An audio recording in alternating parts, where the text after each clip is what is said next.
Pemirsa, di waktu yang terbatas ini langsung saja saya akan berikan kesempatan kepada Mas Rizky untuk bisa menanggapi tadi apa yang disampaikan Pak Brian. Silakan. Ya, terima kasih Mbak.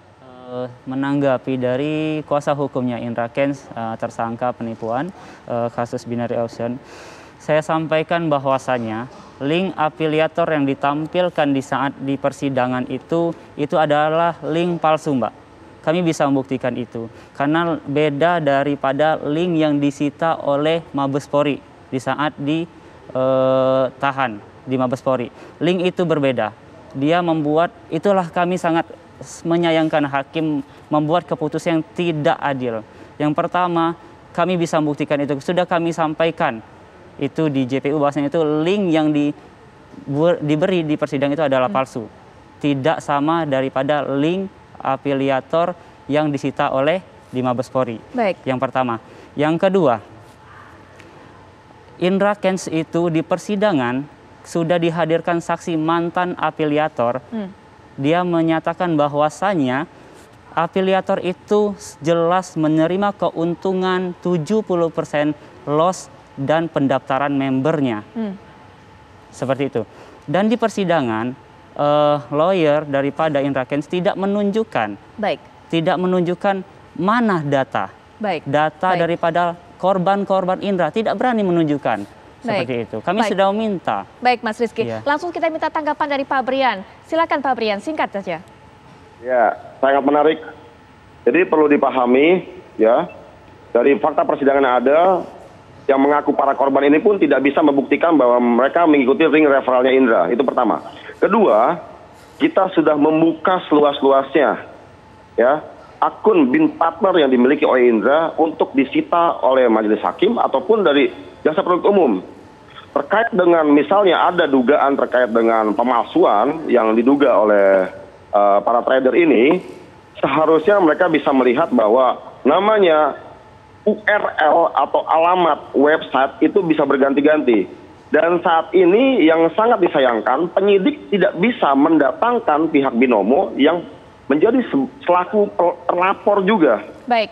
Kita juga meminta sebagai kuasa hukumnya Indra, tolong hadirkan binomo sehingga dia bisa membuka seluas-luasnya terkait dengan informasi apa yang diduga oleh para yang mengaku sebagai korban dalam hal ini. Seperti itu. Baik Pak Brian. Bu Yenti mungkin penutup termasuk juga menjawab ini pertanyaan para korban, mengapa kemudian hartanya malah menjadi milik negara. Silakan Bu Yenti. Ini kan dari awal kita tahu ini adalah mereka itu kan tertipu karena disangkanya mereka trading investasi ya, istilahnya secara untuk pelaku kan investasi yang untuk investasi yang terselubung ternyata itu adalah judi pada akhirnya gitu ya. Tetapi para korban itu tidak tahu kalau itu adalah judi. Sejak awal mereka tidak tahu ya bahwa itu judi. Memang sejak awal ditawarkan penawaran bukan judi walaupun pada akhirnya judi. Memang begini.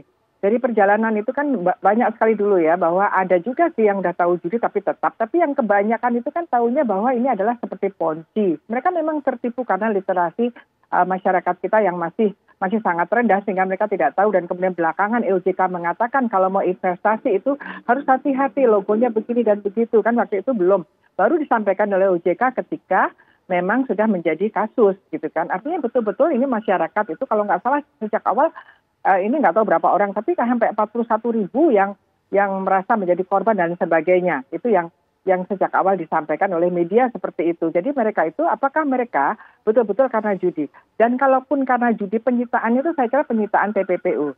Penyitaan TPPU itu memang diharapkan adalah disita, dirampas dengan putusan, kemudian dirampas dan dikembalikan kepada yang berhak.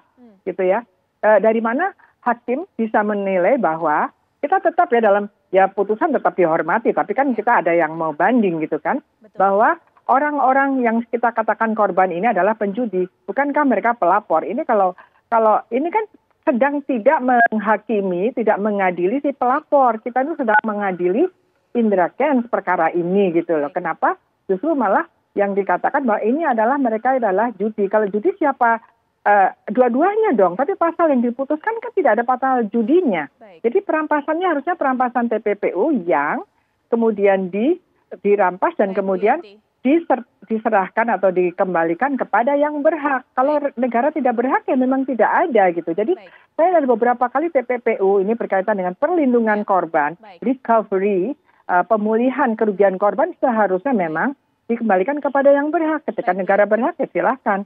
Lah kalau ini memang judi, kenapa pasal yang diputuskan bukan pasal judi, tapi pasal berita bohong dan itu pasti TPPU karena ada putusannya sampai 10 tahun karena yang ancaman tinggi adalah di TPPU. Itu seperti itu filosofinya. Ya, baik Bu Yanti, Pak Brian, terima kasih karena keterbatasan waktu juga. Sayang sekali harus diakhiri sampai di sini perbincangan mengenai hal ini. Mas Rizky, terima kasih walaupun waktunya singkat, tapi semoga ini bisa tersampaikan dan kita akan tunggu nanti bagaimana upaya banding berikutnya dari jaksa penuntut umum bisa berlanjut.